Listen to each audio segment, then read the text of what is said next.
Welcome to Lesson 2, Business Science. We will explore the fundamentals of business mathematics, focusing on critical concepts and applications. Let's outline a simple yet comprehensive framework to structure our lesson. Interest, annuities, and amortization, understanding the mathematical tools to calculate interest, annuity payments, and loan amortization. Profit and loss cost, revenue, and profit margins, calculating and understanding how cost and revenue affect profit margin. Investment analysis, net present value, internal rate of return. Evaluating investment options through net present value, NPV, and internal rate of return, IRR metrics, statistical analysis, mean, median, mode, and standard deviation, utilizing basic statistical measures to interpret business data and make informed decisions. Now let's break down each aspect step by step. Financial arithmetic. We'll start with understanding how interest is calculated, both simple and compound, then move to annuities, fixed and variable, and conclude with amortization methods for loans and mortgages. Profit and loss. We'll explore how to determine the cost of goods sold, COGS, calculate revenue, and understand different types of profit margins, gross, net, and operating. Investment analysis. We'll delve into the principles of investment, learning how to calculate the net present value, NPV, and the internal rate of return, IRR, to assess the viability of different investment opportunities. Statistical analysis. We'll cover the basics of statistical analysis, understanding how to use mean, median, mode, and standard deviation to analyze business data and trends. Let's dive deeper into each of these areas to build a strong foundation in business mathematics. Since you have shown interest in proceeding, let's delve into the first topic under our framework. Financial arithmetic interest calculations. Interest is the cost of borrowing money or the reward for saving. It can be calculated in two main ways. Simple interest is calculated on the original principal only. Formula: IP Pashaxt, where EP is the principal amount, R is the annual interest rate, ANDT is the time in years. Compound interest is calculated on the principal and also on the accumulated interest of previous periods. Formula: 1. AP1 toward RNNT, where A is the amount of money accumulated after N years, including interest. P is the principal amount.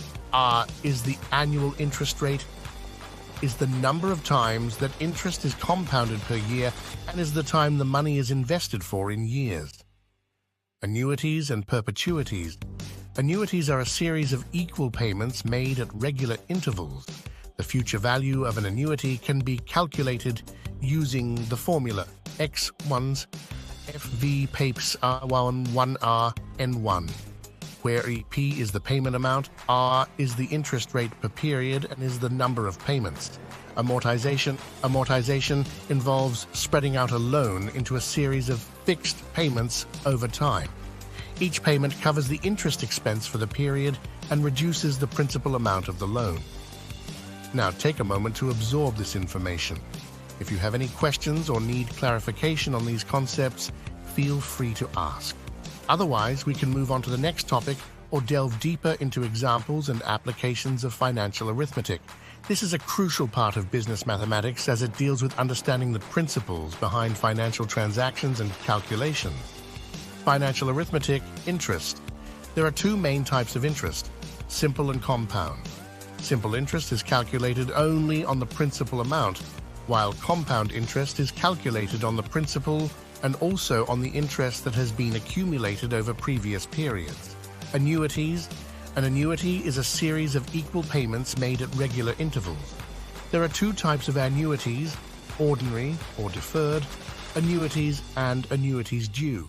Understanding how to calculate the present and future values of annuities is crucial for retirement planning, loans, and investments. Amortization. This is the process of spreading out a loan into a series of fixed payments over time. Each payment is partially principal and partially interest. Amortization schedules are essential for managing mortgages and other types of loans. By mastering these concepts, you can better manage your personal finances assess loan options, and make informed investment decisions. Now let's apply these concepts through examples and calculations to ensure you have a solid understanding. Simple and compound interest. Simple interest, SI. This is calculated by multiplying the principal amount, the rate of interest per period, and the number of time periods. The formula is XSI pixoxt, where P went, principal amount, rate of interest per period in decimal T, white time periods, compound interest, CI. This is calculated on the initial principal and also on the accumulated interest of previous periods. The formula is X1 C peaks 1 dar R and P, where P white principal amount. Rate of interest per period in decimal and number of compounding periods. The key difference from simple interest is that compound interest grows at an increasing rate because it includes interest on the interest already earned. Now we'll apply these concepts with some practical examples to ensure you grasp the differences and can apply them to real-world scenarios. Let's start with examples and problem solving for simple interest. This will help you understand how simple interest is applied in real-life scenarios and how to perform the calculations. Example 1. Calculating simple interest. Suppose you invest $1,000, the principal, in a savings account that earns 3% annual simple interest, the rate. How much interest will you earn in 5 years? Using the simple interest formula, XSI peaks X principal, P, 1,000 rate, R, 3% per year, or 0.03 as a decimal, time, T, 5 years. Plug in the values, SI, 1,000 at times, 0.03 at times, 5 when 150, so you will earn $150 in interest over 5 years. Problem solving. Now let's turn this into a problem for you to solve. If you deposit $2,500 into a bank account that offers a 4% annual simple interest rate, how much total interest will you earn after 3 years? To solve this, you'll apply the simple interest formula to the given values. This practice will help solidify your understanding of how simple interest works. Once you've tried solving it, let me know the result, or if you're ready, we can move on to compound interest examples. Now let's delve into examples and problem solving for compound interest. Understanding compound interest is crucial as it applies to a wide range of financial products from savings accounts to loans. Example 1. Calculating compound interest. Suppose you invest $1,000, the principal, in a savings account that earns 3% annual interest, the rate. Compounded annually, how much will the investment be worth after 5 years? Using the compound interest formula X1 CPUPX1RN, where 1 P 1000, 0.003, 3% as a decimal, and 5 NB5, calculate the total amount. A, after 5 years, 1000x 1 Bo03 5A per 1000 lex 1 0.03. 5 after deducting the principal from the total amount, calculate the total compound interest earned. Just to make sure you know how to use the formula, I will walk you through solving a comparable problem now. Resolving issues. Let us say you deposit $2,500 into a savings account that offers an annual compound interest rate of 4%. After 3 years, how much will your investment be worth? A compound interest formula should be used with the given values to solve this. Through this exercise, your comprehension of compound interest's effects will gradually grow. Try solving it on your own and let me know the result.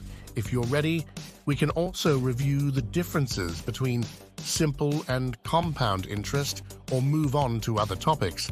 Let's review the differences between simple and compound interest to solidify your understanding of these crucial financial concepts. Simple versus compound interest. Accrual. Simple interest generated only on the principal amount, remaining constant over time. Compound interest generated on the principal and the accumulated interest over previous periods, increasing over time as the base amount grows. Formula. Simple interest, S peaks asked, compound. Interest, X1, AA peaks 1R application. Simple interest, often used for short-term loans or investments. Compound interest is common in long-term investments, savings accounts, and loans. Growth, simple interest, linear growth and straightforward calculation. Compound interest. Exponential growth leads to significantly larger amounts over longer periods. Practical use. Simple interest, easier to calculate and understand for straightforward transactions. Compound interest, it is more common in real-world financial products due to its ability to accumulate wealth more quickly over time. Understanding these differences is essential for making informed decisions about loans, investments, and savings. Simple interest is straightforward but less potent over the long term, while compound interest can significantly increase wealth, especially with longer time horizons. Now let's apply this knowledge.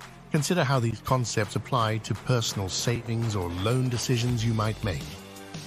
Think about how the choice between simple and compound interest rates might affect the outcome of an investment or loan. If you have any questions or if there's a particular aspect you'd like to explore further, let me know. Otherwise, we can continue on to another financial arithmetic topic or move on to a different subject. Since we've covered the basics of simple and compound interest, let's now review the differences between simple and compound interest. This comparison is vital for understanding how each type of interest can impact your finances differently. Differences between simple and compound interest. Accrual basis. Simple interest is calculated only on the principal amount, or the initial amount of money deposited or borrowed. Compound interest, on the other hand, is calculated on the principal amount plus any interest already earned or charged. This means the interest compounds over time. Growth rate. Simple interest grows linearly, increasing by the same amount each period. Compound interest grows exponentially, increasing by larger amounts in each subsequent period because it builds on the accumulated interest. Usage in financial products.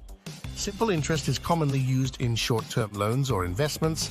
Compound interest is more common in long-term investments and debts, such as mortgages and retirement accounts. Calculation complexity. Simple interest calculations are straightforward and do not change over time. Compound interest calculations are more complex and require knowledge of the compounding period to accurately compute. Understanding these differences is crucial when choosing investment products or loans, as they can significantly affect the amount of interest you earn or owe. With this understanding, you can make more informed decisions regarding your finances and investments. It seems like we're ready to review the differences between simple and compound interest. Understanding these differences is crucial for making informed financial decisions, whether you're saving, investing, or borrowing money. Simple versus compound interest. Accrual method. Simple interest accrues only on the principal amount. The amount of interest earned each period remains constant,